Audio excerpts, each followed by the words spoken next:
Steve Jobs, Bill Gates, Ronaldo, Sachin இவங்க எல்லாருமே school drop out ஆனாலும் அவங்க லைஃப்ல சக்சஸ் ஆயிருக்காங்க, அவங்க கரியர்ல சக்சஸ் ஆயிருக்காங்க.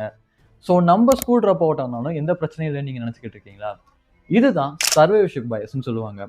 வேர்ல்டு வார் 2ல நிறைய ஃபைட்டர் ஜெட் போருக்கு போயிட்டு வந்ததுக்கு அப்புறம் அதை இன்ஜினியர்ஸ் ரிசர்ச் பண்றாங்க. அதாவது இது எல்லாமே புல்லட் ஹோல்ஸ் விழுந்த பிளேன்ஸ். அப்படிங்கிறப்ப இந்த புல்லட் ஹோல்ஸ்லாம் எங்கெங்க விழுந்திருக்குன்னு சொல்லி பாக்குறாங்க. அதுல most of the bullet holes wing சைடும் டெயில் சைடும் தான் விழுந்திருக்கு.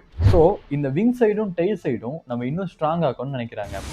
அப்பதான் ஆப்ரஹாம் வால்ட் அப்படிங்கிற ஒரு மேத்தமேட்டிஷியன் இந்த விங் சைடும் டெயில் சைடும் நிறைய புல்லட் ஹோல்ஸ் இருந்தாலும் இந்த பிளைன்ஸ் எல்லாமே ரிட்டர்ன் ஆயிருக்கு. அதாவது இதுக்குள்ள இருந்தவங்க சர்வே பண்ணியிருக்காங்க. மற்ற இடத்துல புல்லட் பட்டிருந்தா அந்த பிளைன்ஸ் எல்லாம் ரிட்டர்ன் ஆகல.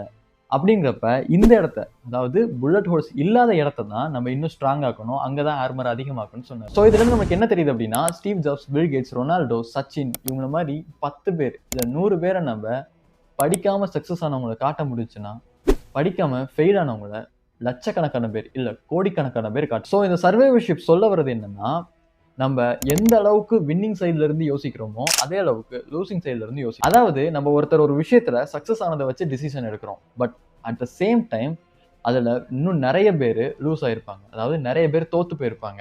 அந்த சைட்ல இருந்து அதையும் பார்த்துட்டு அப்புறம் டிசிஷன் எடுத்தோம்னா அந்த டிசிஷன் பெட்டரா இருக்கும். இதைத்தான் நம்ம கோபி அண்ணே இப்படி சொல்லியிருப்பாரு. படிக்காம ஜெயிச்சவன் 10 பேரை நீங்க சொல்லுவீங்கன்னா, படிச்சு ஜெயிச்ச 10 லட்சம் பேரை நான் சொல்லுவேன். படிப்பு ரொம்ப முக்கியம்.